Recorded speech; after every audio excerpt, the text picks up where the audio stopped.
After playing the best team in the West with the best home court advantage in the league, the Blazers will come back home and face another good team in the Philadelphia 76ers. Will they be able to get past the Sixers, unlike they were able to do a couple nights ago in Denver, and get a huge statement home win against one of the better Eastern Conference teams? We'll get to find out tonight. This is another Blazer game preview. If you're a Sixers fan or if you're a Blazers fan, I hope you enjoy, and I hope this video gives you some more insight as we head into tonight's matchup. If you're a Sixers fan or a Blazers fan, hit that subscribe button.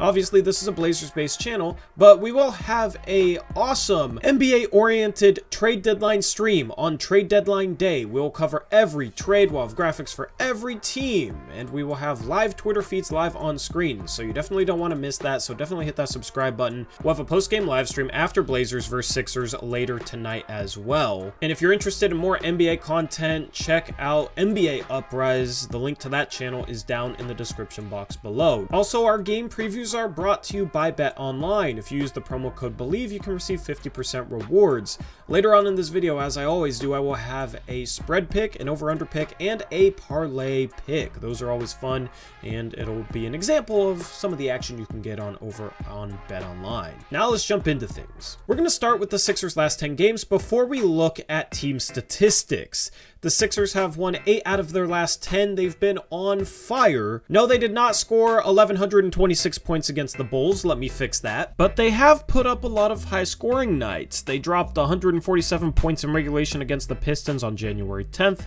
129 points on January 4th against the Pacers in OT. They have multiple 120-point games sprinkled in through here. Their lowest point total for a game in their last 10 was 112, that coming against the Bulls. The Sixers are healthy after missing James Harden and Tyrese Maxey at times this season, and they've been able to squeak out a couple one-point wins. They beat the Lakers by 1, which featured a Russell Westbrook turnover in the final seconds. That was a play in which Westbrook probably got fouled, despite refs not calling it, and the NBA's last 2-minute report not calling it either. But regardless, that was a good win in LA, and they also beat the Jazz recently by 1. This is the 4th game of a Western Conference road trip for the Sixers, and they'll be trying to get their 4th win on this trip. Here's a look at some records. The Blazers are 3-7 in their last 10, 2 games under 500. They are 11-8 at home, and after starting the season strong on the road, they've dropped some games there to fall to 10-15. They need to start taking care of some home games. This is the Blazers' first of a 6-game homestand.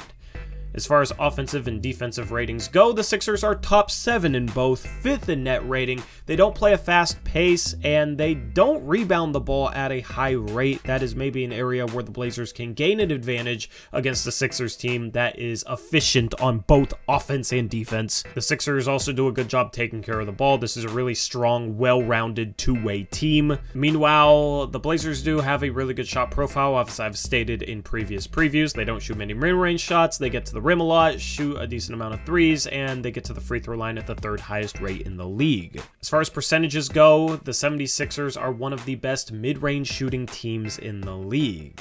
The Blazers do a decent job guarding the mid-range. It'll be interesting to see if the Sixers will be able to have some success there. They're good behind the three-point line as well. They rank 4th there.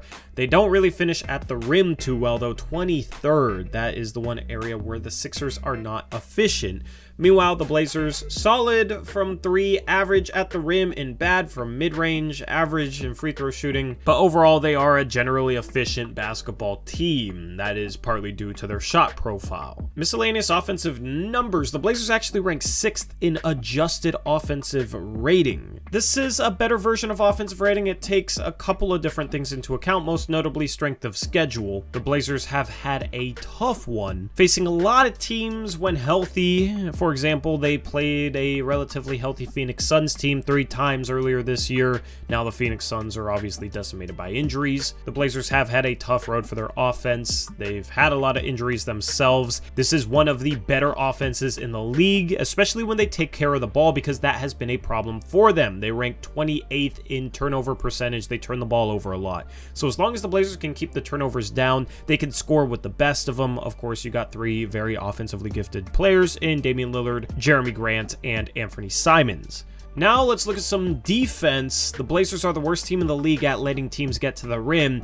As we detailed earlier, the Sixers aren't great finishing from there. It'll be interesting to see how that plays out tonight. And while the Sixers are a good three-point shooting team, the Blazers do a good job running teams off the line. That probably has something to do with them giving up a lot of mid-range shots and especially shots at the rim. Here's shot defense from particular ranges. The Sixers don't do a good job defending the rim or the three-point line. They're solid from the mid-range, but the Blazers don't shoot many shots from there. The Blazers should be able to get what they want tonight against this defense as long as they're able to move the ball and take care of it. The Blazers are average except for defending the mid-range. They're pretty good there. Here are some miscellaneous defensive numbers. The Sixers, for what it's worth, have had one of the easiest schedules in the league. They're definitely a good team. 28-16 is a good record regardless of who you play in the NBA, but they haven't had as tough of a schedule as the Portland Trail Blazers. It'll be interesting to see how these two teams match up tonight. One thing of note though, Tyrese Maxey has come off the bench in the last couple of games for the 76ers. I don't really understand this. He's a super talented player who's been having a good season, but D'Anthony Melton has gotten starts ahead of him. You also got Matisse Thybulle, who's a solid defender, off the bench, but George Niang, Montrezl Harrell don't really get it done on that end. Daniel House will play some. You might see a little bit of Paul Reed for Korkmaz. The Sixers have a lot of guys that have seen minutes in the NBA the past year or two. A lot of solid, experienced players on that bench unit. Shake Milton's another guy to watch out for. He's averaging 10 points per game on super efficient numbers off the bench. He can get hot and cause some damage. Meanwhile, the Blazers bench is looking a little bit better than it has as of recently. They actually rank near league average in the last 10 games in terms of bench net rating at 15th. That's because they're better defensively off the bench. A lot of that can be attributed to Gary Payton II finally suiting up for the Portland Trail Blazers. Also, Nasir Little is back, so this Blazers bench unit is definitely better than some of the bench units we've seen in the past month or two. Now let's take a look at the injury report, and there's no injuries on the Sixers side. I'm kind of shocked by that. And as far as the Blazers go, it's one of their cleanest injury reports of the season. Gary Payton II is probable, and Justice Winslow is the only player out for tonight's game. As far as key Sixers players, Joel Embiid is obviously the guy in Philadelphia, one of the best players in the league. He's second in estimated plus-minus and sixth in LeBron. He's a two-way superstar, shoots 50% from 8 to 16 feet on 6 attempts per game. He's 22nd in the league in playmaking talent as a center. He's second in the league in isolation points per possession as well. He knocks down shots from the mid-range, can make plays for others, can shoot step-back threes, and can punish you on the interior. He's one of the strongest players in the league. He's skilled, he's strong, he's huge, and he's going to be another tough matchup for Jusuf Nurkic, who, of course, last game had to deal with Nikola Jokic, who went 13 for 14. Hopefully, Nurkic can have better luck defensively tonight. You also got James Harden, and he's still really good, but not the same offensive player he used to be. He's having the second worst offensive season in his last 9 years, according to the LeBron Analytic, but he's still 7th in the league in playmaking talent. He's just not the same finishing at the rim. He doesn't get to the rim as much as he used to, and when he's getting there, he's not finishing well at all. He only shoots 54% on shots at the rim. Of course, the Blazers give up a lot of shots at the rim, but they do a decent job defending them. It'll be interesting to see if James Harden will be able to finish today. Meanwhile, PJ Tucker, who's still starting, might be in the conversation for the worst offensive starter in the league.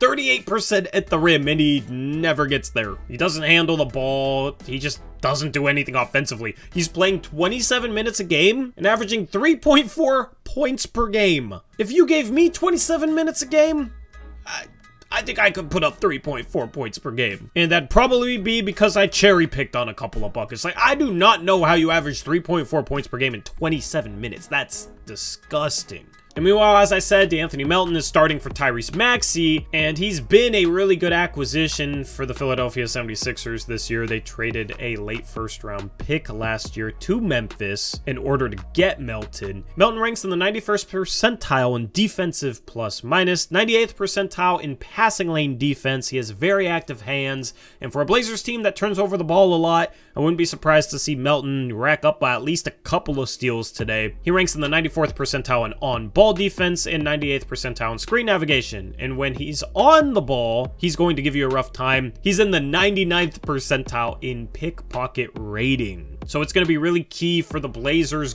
backcourt to take care of the ball against Anthony Melton. And you're likely to see Melton get the assignment against Damian Lillard, who's been on a tear lately, averaging almost 40 points per game in his last 6. It'll be interesting to see who wins out in that matchup. Obviously, you're not going to completely stop Damian Lillard, but it'll be interesting to see if Melton can slow him down. As far as matchups to start the game, obviously Jusuf Nurkic has to guard Joel Embiid. Jeremy Grant I'd put against Tobias Harris. He's a guy we haven't talked about. He's not the same scorer he used to be, but still averages 16 points per game on 50% from the field and 38% from 3. I think that's a good defensive matchup for Grant, though. You can hide Anthony Simons or Damian Lillard on PJ Tucker. The other one should guard D'Anthony Melton, and then Josh Hart makes a lot of sense on James Harden. When Tyrese Maxey comes off the bench, obviously he creates some problems. He has started 21 of the 25 games this year, but as I said, is now in that bench role. He's averaging 21 points per game and 4 assists, shooting 45% from the field and almost 40% from 3. He's definitely a guy you have to worry about. Keys to the game for the Blazers will be to slow down Joel Embiid. Don't let him have a good game. To not let another center have their way with them. Key number 2 is a goal that will be to hold the Sixers to under 115 points. As I've said, they've scored at least 112 in their last 10 games. If you can hold them under 115 points, that's probably a good defensive night and you got a chance to win. Key number 3, it's a key for pretty much every game. Move the ball effectively while also taking care of it and not turning it over. When the Blazers offense does that, they are nearly unstoppable. As far as some BetOnline picks, the Sixers are favored by 2.5. I will pick that spread later today on Blazers Uprise Live. That's our second channel. We stream Mondays and Thursdays, going live around 3:30 p.m. Pacific time, and we pick BetOnline spreads for those days' games.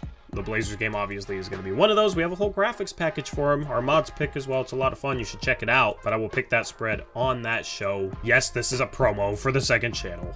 Over-under is 233. I have to go over on that. Both of these teams are really good offensively. I think both of them provide some matchup problems for each other. I'm going to take the over. And then as far as a parlay pick goes, Damian Lillard has been on fire. I like getting plus 650 odds on Dame getting 35 points, 8 assists, and Jusuf Nurkic getting 11 total rebounds. Once again, you can find this over at BetOnline. This has been another game preview presented by BetOnline. Use that promo code BELIEVE for 50% rewards. BLEAV. And that's a wrap. We'll catch you on the post-game show later tonight. I hope to see you there, whether you're a Sixers or a Blazers fan. But of course, in these parts, as always, peace out.